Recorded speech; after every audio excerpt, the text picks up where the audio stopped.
झारखंड सरकार स्वास्थ्य पर बहुत अधिक खर्च कर रही है और चाहे वो एसएनएमसीएच हो, चाहे वो रिम्स हो या फिर एमजीएम हो, सभी अस्पतालों के मरम्मतीकरण के लिए लगातार फंड दे भी रही है। लेकिन समस्या ये है कि अभी जो धनबाद का एसएनएमसीएच है, इसकी कई बिल्डिंगें जो ऊपरी तल्ले हैं, वहाँ पर जो छतें हैं वो अब वहाँ से पानी रिसने लगा है। बारिश लगातार पिछले एक सप्ताह से जो हो रही है और उसका असर यहाँ पर देखने को मिल रहा है कि कई दीवारें जो हैं वो क्रैक होकर दिख रही हैं और इसके अलावा कई जो यहाँ पर जो छतें हैं वहाँ से पानी टपक रहा है। और ये परेशानी सिर्फ यही नहीं है, कई ऐसे जो लिपिकों का रूम है या फिर जो अन्य अलग अलग तरह के डिपार्टमेंट, चाहे वो अकाउंट सेक्शन हो या फिर जो कंप्यूटर सेक्शन हो, उन तमाम जगहों पर या फिर यूं कहें कि इस हॉल में भी आप कई जगहों पर सीलिंग देख पा रहे होंगे।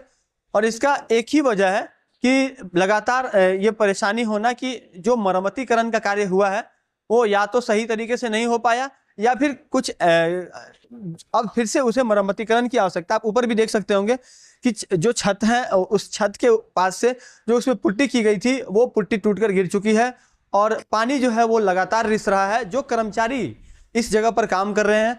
कहीं ना कहीं उन्हें करंट जैसी समस्या का सामना करना पड़ सकता है। कभी अगर छत का प्लास्टर अगर टूटकर गिरता है तो उससे वो चोटिल हो सकते हैं, घायल हो सकते हैं। बहरहाल स्वास्थ्य मंत्री पिछले दिनों जब एसएनएमसीएच का दौरा करने आए थे तो उन्होंने स्पष्ट तौर पर कहा था कि जिस तरह से रिम्स के नए भवन का निर्माण किया जाना है उसी तरह से यह जो पीएमसीएच और अब एसएनएमसीएच की जो है बिल्डिंग है वो अब पुरानी हो चुकी है। अब इसका नवीनीकरण करने का समय आ गया है, इसे तोड़ करके दूसरी बिल्डिंग बनाने की आवश्यकता है। तो अब इस पर उसे अब अमली जामा पहनाने का समय आ चुका है। क्योंकि जिस तरह की जो चीजें आपको हम दिखाने में सफल हो पा रहे हैं कि आप देख सकते हैं कि किस तरह से एक तो जो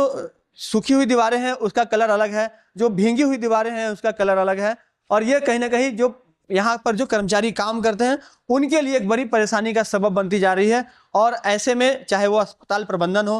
और ये जो अधीक्षक महोदय हो, उन्हें कहीं ना कहीं इस पर ध्यान देने की आवश्यकता है और जल्द से जल्द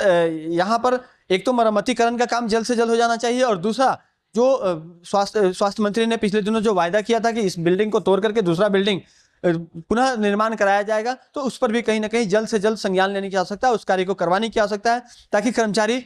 सेफ जगह पर बैठ करके अपने कार्यों को अंजाम दे सके और अस्पताल भी अनवरत रूप से मरीजों की सेवा कर सके। तो जल्द से जल्द मंत्री के जो आदेश थे, हालांकि वो मौखिक आदेश थे, उसे अमल में लाने की आवश्यकता है और मरीजों को किसी तरह की कोई परेशानी ना हो, कोई क्षति ना हो, इसे भी देखने की आवश्यकता है। जो कर्मी यहाँ पर अपनी सेवाएं देते हैं उन्हें भी कहीं ना कहीं सेफ रखने की आवश्यकता है। सहयोगी रोशन के साथ राजकुमार जायसवाल, 11 स्कोप, धनबाद।